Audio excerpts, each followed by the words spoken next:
The first speaker is Lisha Brakov. Lisha, I'm not sure if I can pronounce your surname correctly. Please come in and help us with that. Introduce yourself and tell us more about you and about the insurance and what you're going to talk about. Thanks. Hi Thanks, guys. Lisha. I don't know if everyone can hear me or see me. I've just put my camera on so you can kind of see who's talking and who's speaking to you. Rena gave me a call yesterday by referral from one of the students in your class, somebody that I have worked with for a long time. And basically what's happened is she just asked me to come speak to you guys tonight about the insurance side of what you guys are studying and what you guys are going to be doing. So just tell you a little bit more about myself. I am Lisha Bragança. It's a Portuguese surname. Sometimes it's difficult to say. I have been in the financial industry for since I've left varsity, so well over 15 years. And I first started, I studied a BA Corporate Communications degree.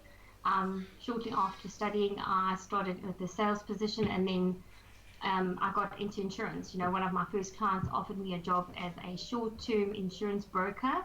So that is like insurance for your personal belongings, your homes, your vehicles, those type of things. So I started off as a broker, looking after people's the insurance of the actual property.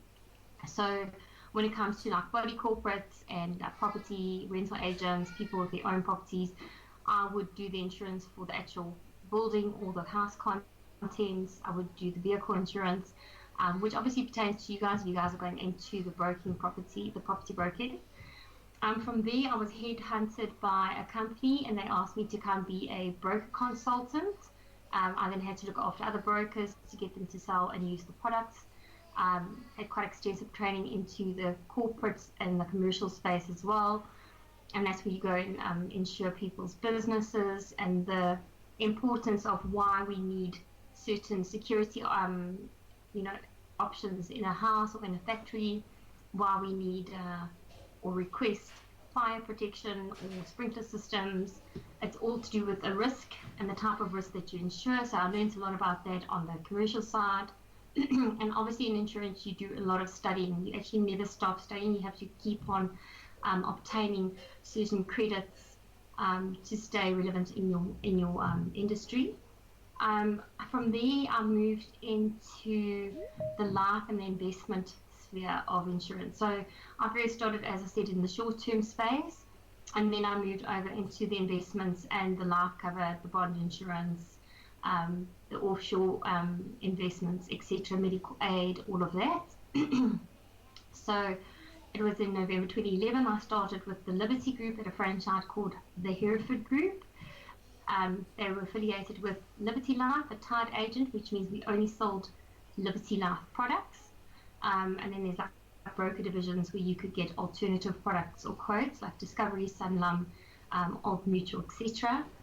And that's a completely different ballgame, because then you're actually sitting with clients and doing the personal financial planning from the short-term insurance, which is the covering their things, their stuff, their assets and their worldly things, to putting plans in place to make sure that their children are taken care of, that there's wills drafted, speaking of their properties, is there enough insurance in place that should they pass away, that all their properties are then covered and insured, so that you are not leaving your family with a mountain of debt and still a roof over their head.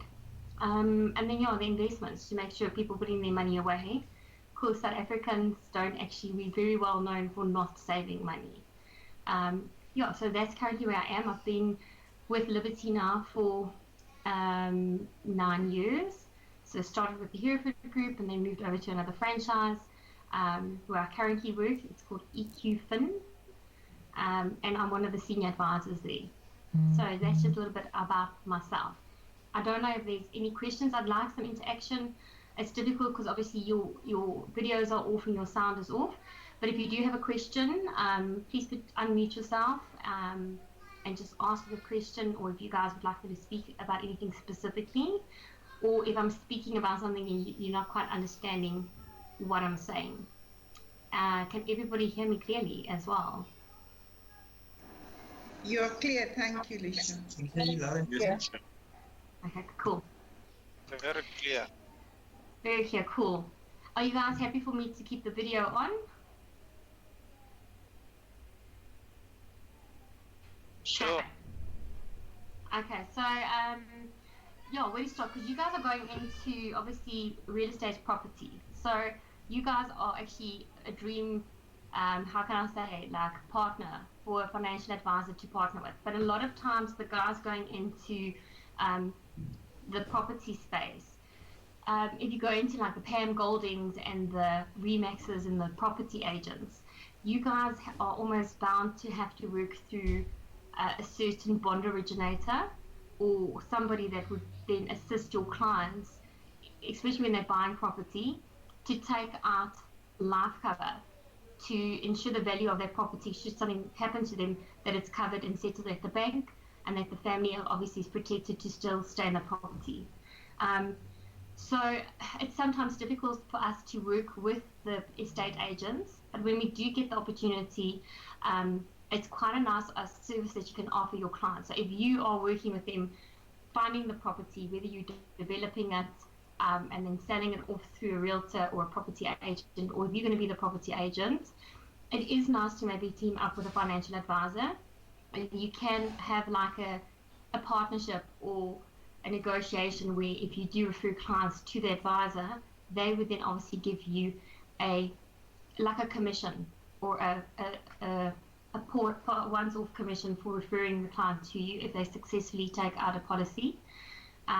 We do find sometimes that insurance through the life companies, like the Discoveries, the Liberties, Momentum, etc., are slightly more competitive than the bank. If the client had to take out their own bond cover through their personal bank. So a lot of clients say they go to the bank to get the loan, and then the bank automatically will include their cover their like loan account. But we find it's very expensive through the banks, plus they don't do full medicals. So it's very if you go through a financial advisor, you still provide time bond cover and life cover in the event if they should pass away or if they became disabled. But they can also then do full financial planning with your clients. So a lot of times people get a property, they might not be married, and then they need to state what must happen with their property should they pass away. So an advisor can then say, we'll put a life cover in place for you, we'll make it an accelerated product just for your bond, but you still actually need life cover because you've got a family. You should maybe have a second policy that pays out to the family to pay for school fees, etc., and cede your bond policy to the bank. And then we should do a will to make sure that that specific property is bequeathed or left to whoever you then choose. So if you want to leave it to your spouse, it would automatically go, but you name it in your will. If you wanted to go to your mother or father or a family member, that should be stated in a will. And estate planning is very important for clients.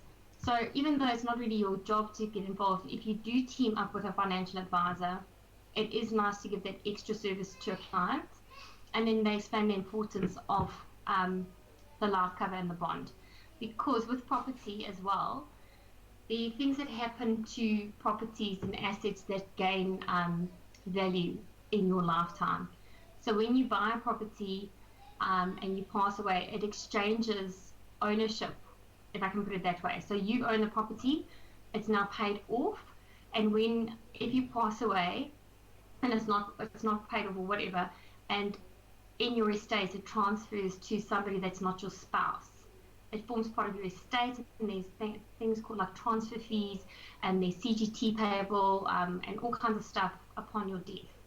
So clients need to understand that they have to have cover in place so that that asset is not sold off and liquidated to create liquidity within the estate.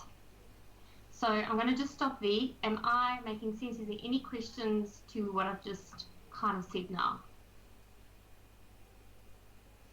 So far, so good. Anyone else? I'm good, thank you. Okay. So yeah, life cover is important, and I think clients don't always see how important it is. Um, and yeah, you kind of it'd be nice for you to be educated about that because you're going to be selling the properties, like I said. And if you understand the background about why it's so important for that client then to take out life cover, firstly, if they're married, if they have children, um, a broker an advisor can also work with a client if they've got multiple properties, if they would rather like to set up a trust and buy the property through the trust and protect the assets so that it flows to the heirs.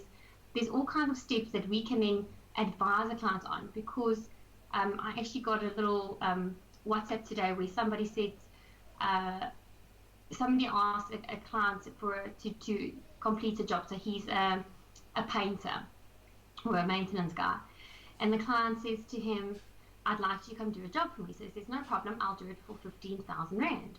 And the client replies saying, but that's so expensive. Like, why would I pay that much money for a job that's so easy? And he says, no problem, I'll do it for you for 5,000 Rand, but then all I'm going to do is show you how to do the job. I will teach you and you can do it yourself. And the guy said, that sounds perfect, that's much cheaper. I'll meet you tomorrow morning with 5,000 Rand and we'll do the job. And he gets there and he says, no problem, you can learn to do the job, but you now need rollers, sheets, paint, all the equipment to do the job. And he says, but I don't have that. So he says, well, give me another 5,000 Rand and I'll buy the equipment to do it. So we're up to 10,000 Rand. So he says, no problem. Then the guy asked him to do the job still, and he said, well, through the years I've learned that this is the right way and the wrong way, and you shouldn't be doing it that way, but it will take time because it takes research and it takes us time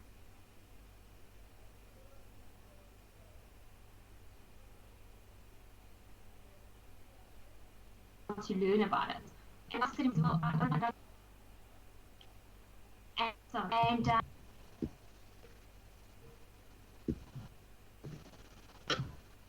And am I back? Yes, we still Did I with you. get lost? Yes. Sorry, guys. Anyway, so the guy says, well, I don't have time to learn that now. Like, I just needed to get it done. And he says, well, then that will cost you another 5,000 Rand. So in the end, he says, you know, for 15 grand, you might as well just do it because it's going to cost me a hell of a lot more if I want to do it on my own. So I think people sometimes look at working with a broker or they say, I don't want to give any commission away because they say I can do it myself. But we've been doing this job for 20 years, 10 years, 5 years, whatever, however long someone's been in the industry. Like I've been in insurance now for 15 years. And what you've learned over that time, you can't carry over to someone immediately. But if you work with someone from the beginning, let's say you go into your property and real estate, and you do get somebody that can work with you and teach you and work as a team together with your clients, then you're going to give them great advice because they're going to give you solid advice. And as an advisor, remember, we are licensed to give advice on insurance estate planning. We write exams and we are certified and qualified with FICA phase and all the compliance. We currently have to do things called CPD or continuous professional development. So there's a minimum of 18 points you have to have within a calendar year of our industry. So I think it's from July until June every year. You've got only enough time to build up those points. So that is attending seminars, exams, writing online examinations, learning about the new laws that have come in. So we continually have to learn and stay abreast of what's happening within our industry and the laws and the legalities and the how can I say, institutions that govern our industry. And if you work with one of the advisors, I mean, you'll just have one up in the game. Plus, there would be an additional income for you because we get paid commission on all services rendered. And as I said, if somebody refers clients to us, we always give them a once-off commission or we have an agreement in place. But yeah, life insurance is very important when you are buying property. And what people also don't understand, especially when you, like a lot of you guys might be in the developmental industry and construction, and you might find clients that have big portfolios with a lot of properties. Again, it's great to do then estate planning for those clients, because the more property or assets you have in your name, the bigger your estate is, and the bigger your estate duty problem is when you pass away. So one thing you can't get away from death or taxes. You're going to pay tax no matter what. But there's ways and means to protect a client's portfolio that even if they've got multiple properties and they are worth millions, that you so structure their portfolio that property is not bought in their name, but it's bought into a trust. There's different taxes payable, and there's ways to protect it so that when they pass away, the income and the access to those funds are not like frozen. So yeah, especially in property, it would be great, and we can give that advice because we have been trained to give it. We've written exams, and we can work with your clients, and so then you give them a great service in doing that with your clients. I don't know if there's any other questions. Hi, ma'am. Kabelo here. Can we just trace back a bit, going back to what you said about life insurance, and in the event where you pass away, the bank might liquidate some of your assets for liquidity and everything like that if you don't have the right will or policies in place? Yeah. So my question is, as you alluded, if you don't have a policy in place nor a will in place, right? And let's say you own properties, but those properties, you still have bonds on them, but the bonds are so minute, like you just keep the bond open so that you can access it to buy things quick and everything like that. And in that case, you are married in community of property, right? But unfortunately, everything is not registered in the business name, it's registered in your personal name. Yes. So in the event that you pass away, will the bank give your spouse the liberty to say, okay, we're moving the bond over to you, continue paying the bond or close it, or the bank will just choose whatever they will, then sell it for liquidity and close the bonds? And in that event, you don't have life cover. Okay, yeah. So how does the bank deal with that?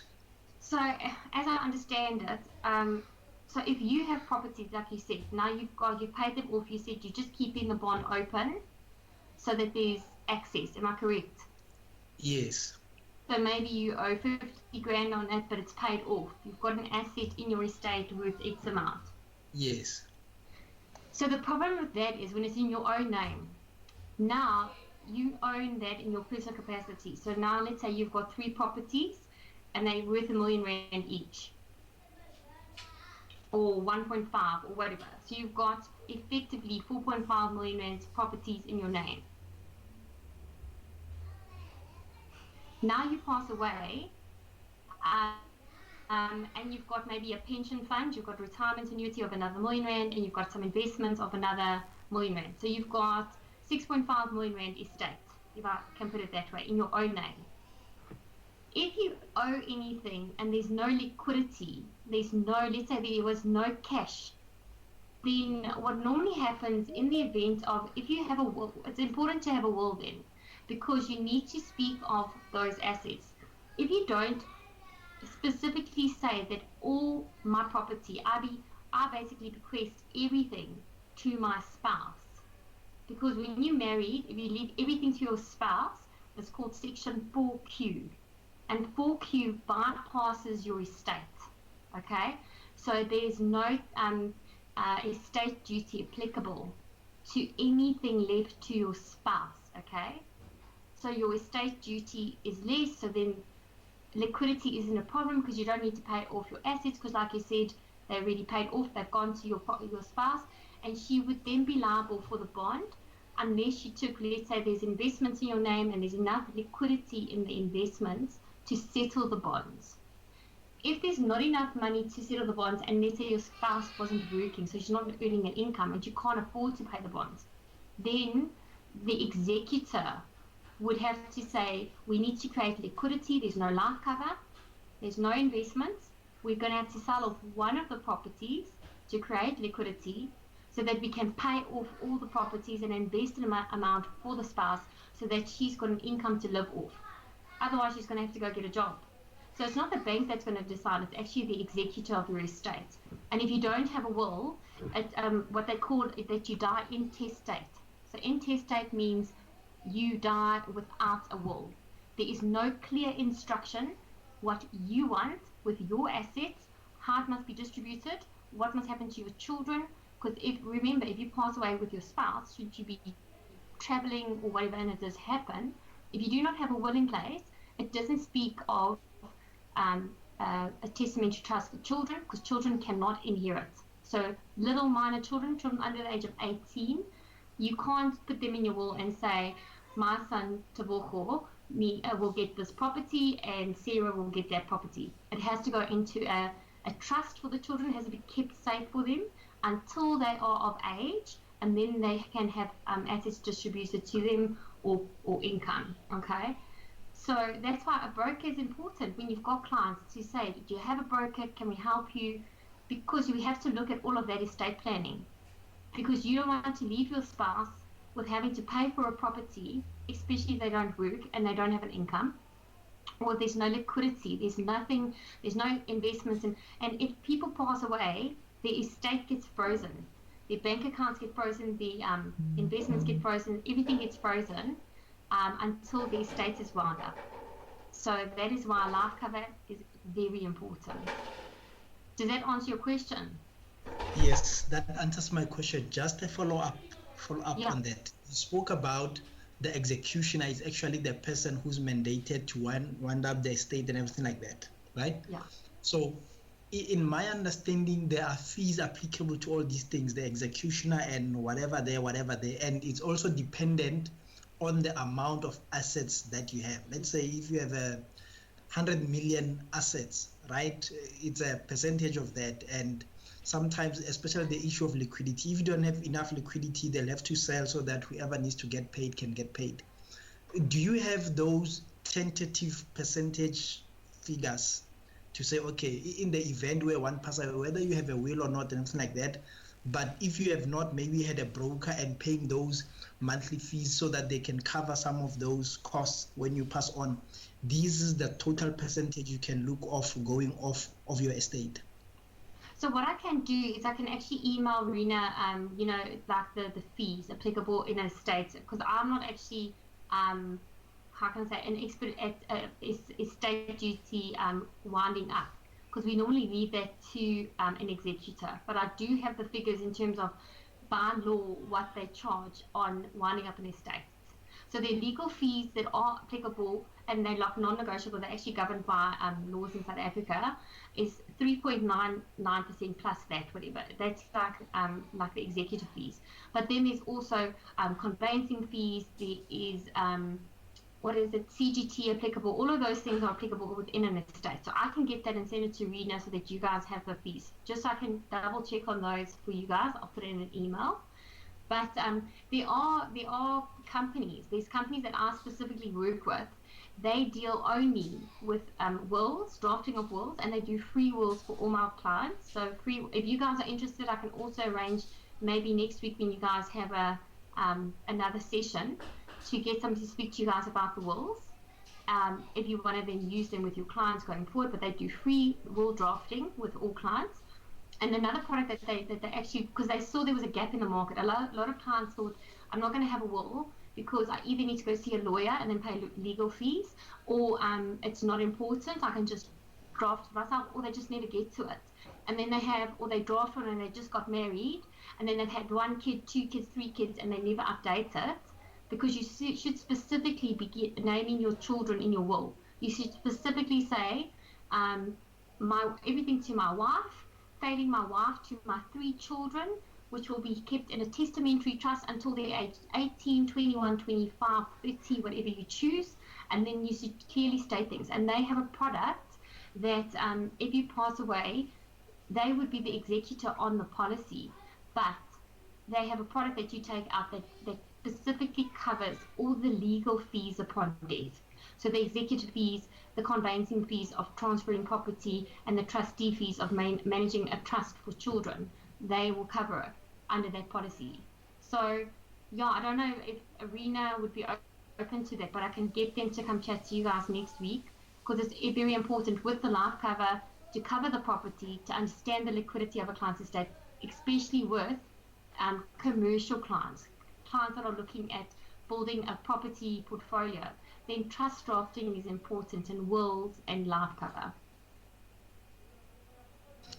Awesome. No, thank you very much for that. I guess email Rina those figures after you make the consultation. Then you'll speak to Rina offline about the company that you're speaking about that can take us through wills and everything like that. But thank you very much. Yeah, Rina, would that be fine? That will be 100%. Thank you, Lisha. Yes, and we will talk about somebody that can talk about a will, as you stated. It's actually very important to have a will. Yeah, and as I said, correctly draft. Yeah, and as I said, this company, when I started in the industry, when Rena phoned me, I thought she was speaking about Alex. So there's just been a gap in the market, because a lot of clients think, I've done a will, I don't have to do it again. But every time your life changes, you're going to have to do a will. If you have a child, you have to update your will. I've actually just had my third little girl. She's 6 months already, and I haven't added her to my will. So that's bad on my part. But I just need to drop an email and say, please add her to the will, so that it speaks of anything happens to me, it's to my children, into a testamentary trust. I have opted for them to only get paid out when they are age 25. Specifically, I put in my will that when they obtain a driver's license, with the liquidity within the trust that I've obviously provided with my life cover, that it buys them a reliable vehicle. You can't really say a vehicle worth 100,000, because in 10 years' time, 100,000 rand might not buy you anything. So my wording is to buy them a reliable entry-level vehicle when they have a valid driver's license after the age of 18. And then at the age of 21, my will stipulates that I would like them to receive a cash bequest, a payout, which they can choose to either have a 21st birthday or go traveling. This is now obviously given if I am not here, if I've passed away. And then on the age of 25, I request that they then receive their portion payout or whatever's in the trust. And with that, I would want them to buy their first property. That would be my wish. But you cannot, what they call it, ruling from the grave. You can just have a wish. But that's how I've drafted my will. And it's very important, especially, we kind of like veering off here a bit, but if you also meet clients, you get clients that have gotten divorced, and they might have maintenance orders against them, and they've got children from multiple marriages or whatever. Again, you need a broker or somebody that understands it and then can guide your client and say, listen, we need to do this, let's draft your will, let's make sure that you've got a property, and you want to put in your will that your mother has the right to live in that property until she passes away, but it's actually your son's property. It's all kinds of stuff, it's all legal stuff that you guys don't have to know, but a broker would advise your client on and help. But life cover, very important, and wills. Even as estate agents or property brokers, you guys will get to deal with that. And if you work with an advisor, it's such a great relationship to have, because you can make such a great team for your client. Lisha? Yes.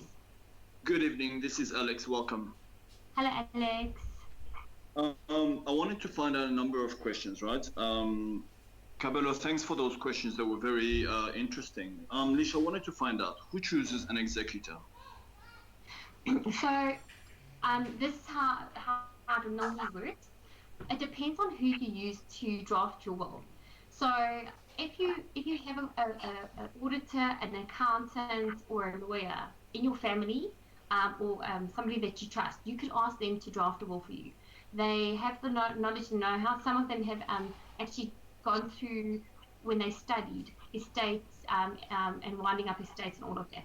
So you could ask someone that's got like a legal background, from a lawyer, an attorney, or an accountant. The danger with that, if it's somebody close to you, especially let's say maybe it's your father or your uncle or even your spouse, and you say that you want to make them your executive because they are professional and you want to cut out the fees, because they won't charge the fees on winding up your estate. If they have the knowledge, by all means, and if you know that they are emotionally strong to be the executor, they're not going to be overly emotional winding up your estate. Remember, there's a personal tie there. Then by all means, you can get somebody that you know to draft your will and be your executor. Often, like with the company that I use, they will then be the executor because that's what they do. Like I said with the story, they've got the experience, the know-how, they know the process to follow, they know the paperwork that is required, they have the contacts at the high courts, they have the ability. That's what they do for a living. That's all they do is wind up estates. So you don't have to worry about, like, if you go through a lawyer, every letter they sign, for every phone call they make, you get billed. You get billed. There is not even a limit in terms of what they can charge. If you go through a company, they're governed by law in terms of the amount that they're allowed to charge you to wind up your estate, which is about 4%, and then all the other taxes that come off, governed by SARS. Alternatively, you can appoint anyone to be your executor. What we do with the company that we use, we normally appoint them as the executor, and we would appoint somebody that you trust as a co-executor.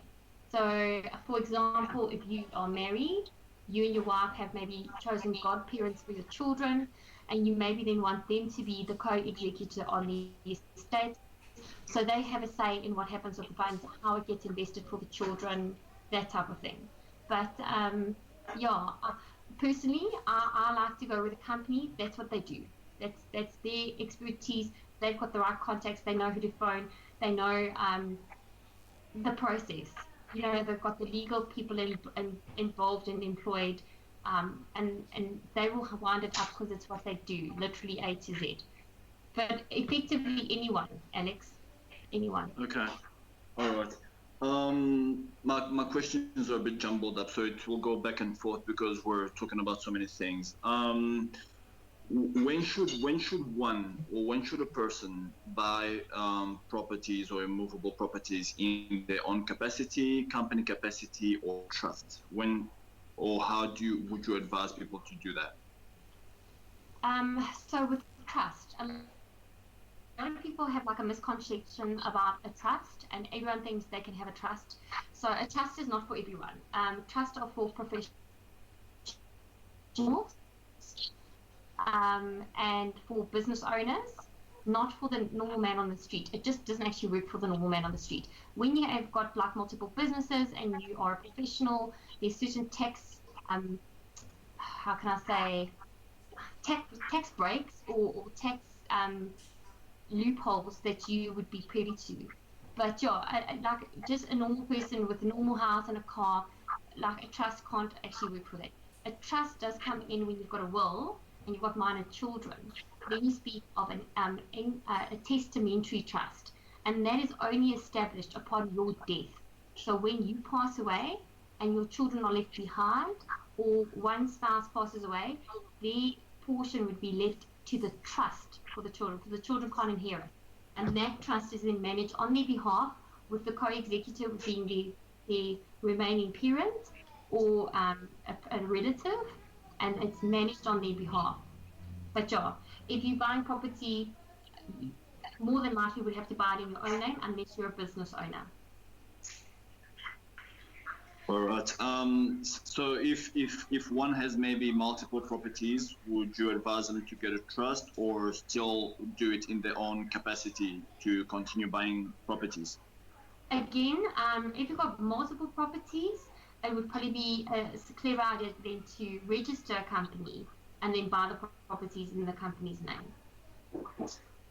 All right. Okay.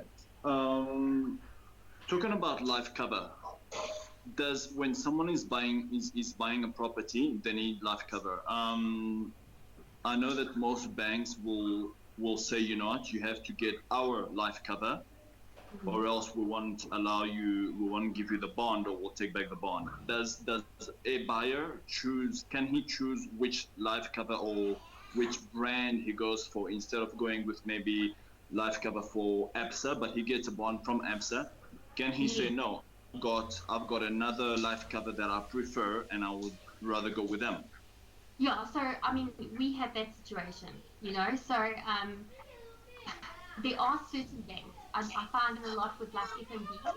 They will insist that a client who is taking out a bond with them has to take out life cover with them, and if they do not take their life cover out, that whatever cover you choose, whether it be with another insurer or provider, they have to cede the policy to the bank. So a session, you get absolute session and you get collateral sessions. So you would always collaterally cede a policy to a bank if they insist on it. And that means the bank is saying, sure, you can take out life cover. You don't want to take out our cover. You're going to be difficult and take another cover. Then you have to make us the owner of that policy. So you're paying it. It's in your name if you pass away, but that cover pays out to the bank on your death, and the bank first gets settled, they get their money back, and if anything is left over, that then pays out to your nominated beneficiary. So, for instance, you're buying a property of 500,000 Rand, the bank says no problem, you need to give me life cover and give me the policy, cede it to me, and in 3 years, if you only owe 380,000, the full 500,000 gets paid out to us. We settle your bond, that then becomes the asset of your beneficiary on your policy, and then we will pay the balance to your beneficiary. Wow. The last question that I have for now, because I think we still have more to go. Please talk about FICA and money laundering and how it affects people who have who specialize or who need licenses, like financial advisor. I know you guys do test, etc., and you've got a license. Property practitioners need a license to do their job as well. How do these laws and institutions govern and affect us guys who need licenses to do what we need to do?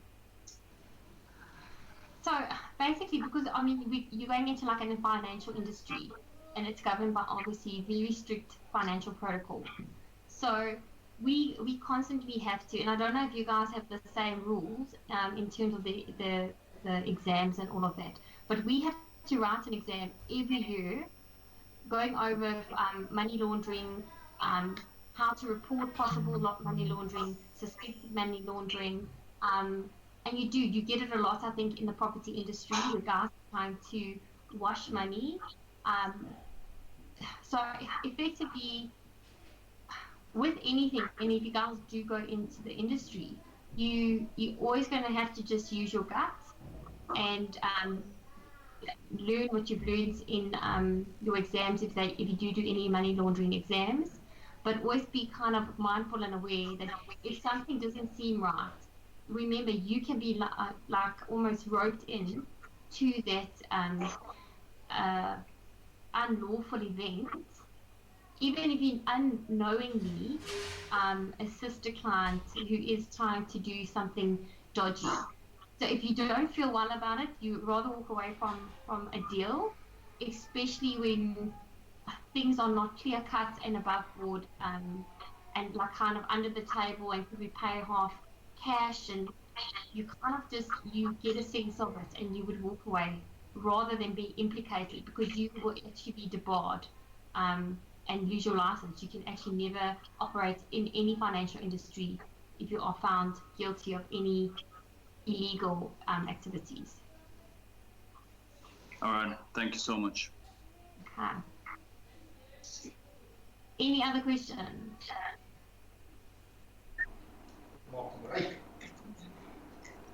Any more questions? Just one more quick one. Who's speaking? Kabelo is speaking. Kabelo. Is the payout money from your life cover taxed? Let's say no, it's not taxable. life cover is not taxable. No. All right, thanks. But when your estate is wound up, obviously there's taxes payable within your estate, and that's why it's good to structure your estate in the right way, so that you pay minimum fees. Because CGT, which stands for, I can't think what it's called now, but basically when you buy a property, you paid, like my parents bought their house for 80,000 Rand a million years ago. That property is now worth 2 million Rand. So there's capital gains tax, CGT, capital gains tax. That gain that they've made on the property from between 80,000 to the 2 million, that difference, there is a heavy tax payable on that CGT.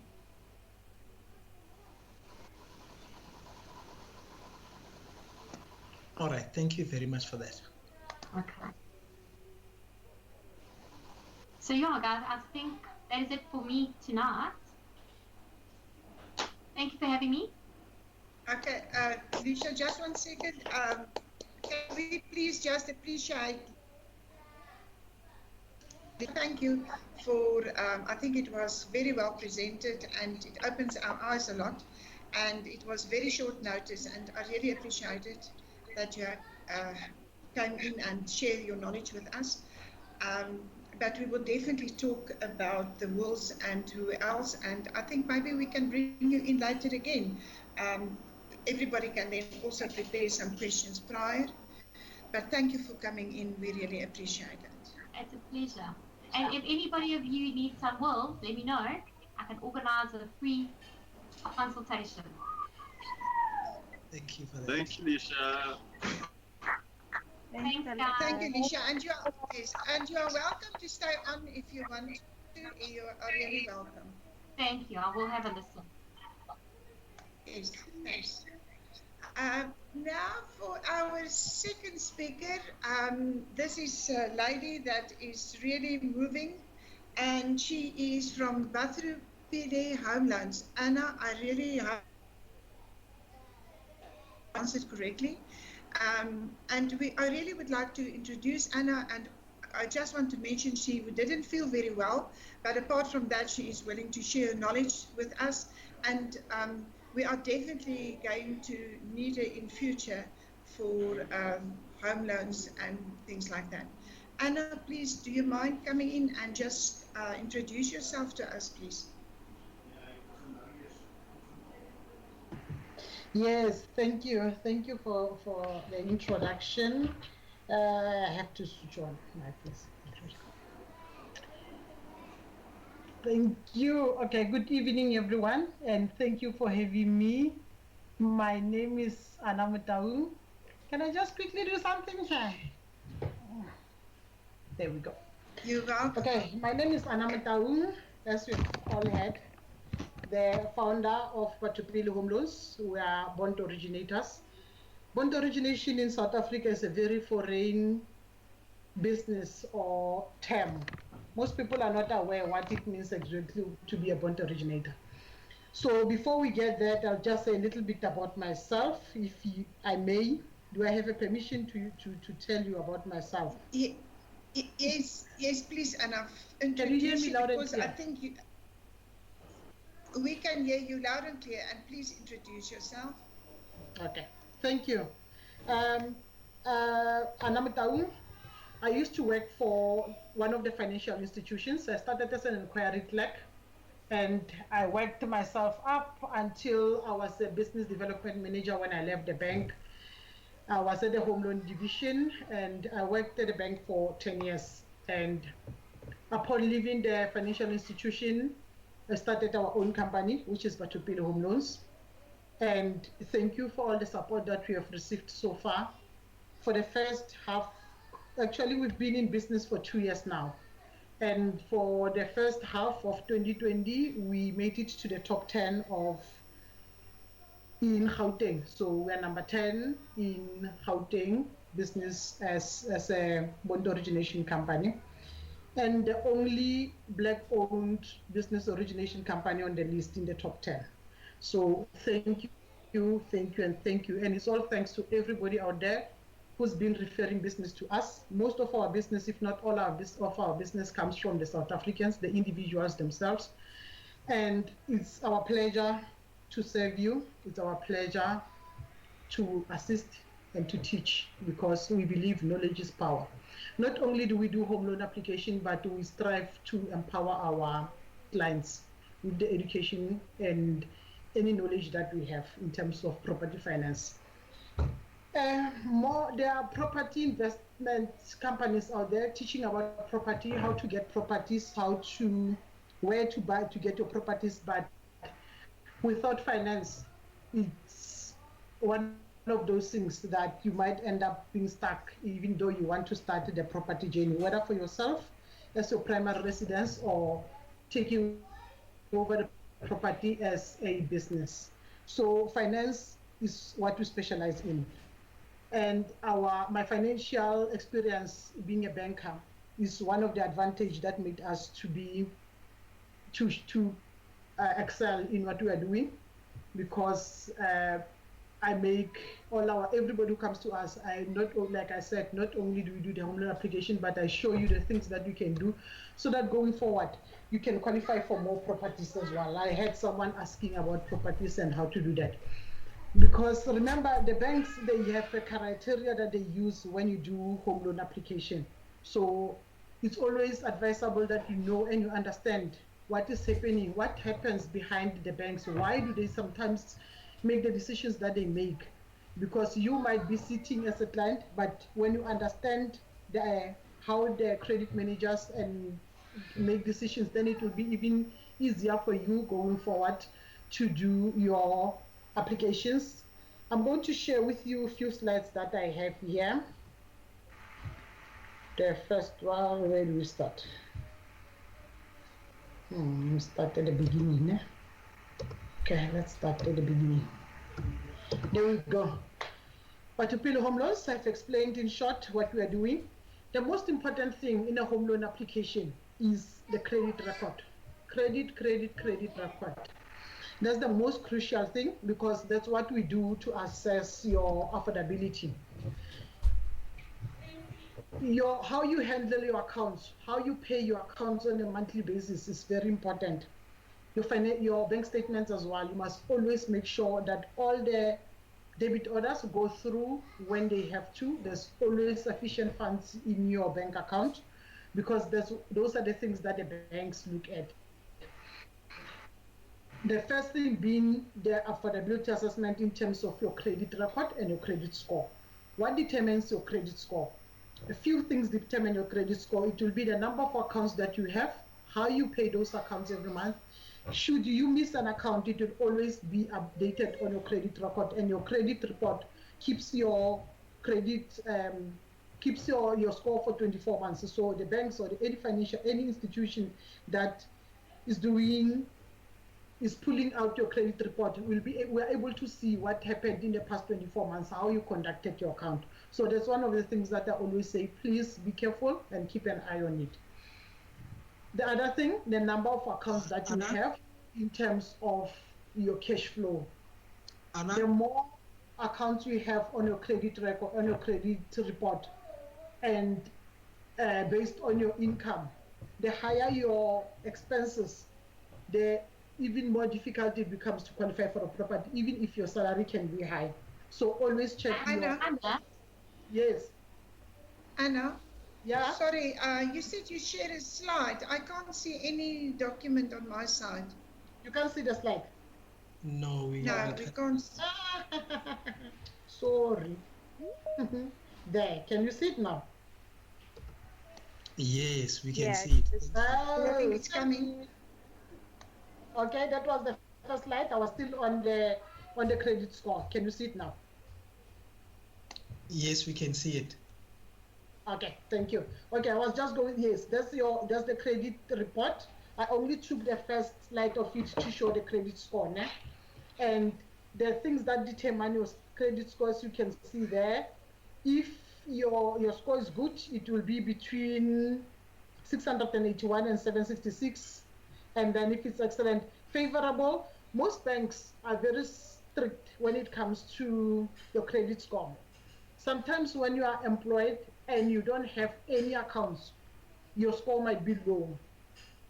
And the reason for that will only be because you don't have any accounts, any credit accounts in your name.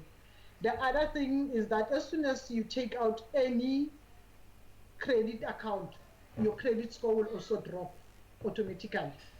So it depends how many credit accounts you apply for in a month. Every time someone do a report in your name, they pull your credit report, your score will also drop depending on what was it for. So if you apply for a personal loan, for example, vehicle finance, lately I also see insurance companies doing that. I don't know why. So you apply for insurance, all of a sudden they go to your credit report, they do a credit check in your name. It drops your credit score. So be careful of all that. One way of doing to be aware, you can either sign up with ClearScore and then you get your credit report every month for free. You can sign up with TransUnion on a monthly basis or annual basis. Annual basis, then you can always have a report. Every time someone does a check under your name, TransUnion will always send you a message to say there was someone who did a check in your name. So you will qualify, like I said. The other thing will be the expenses. Keep your expenses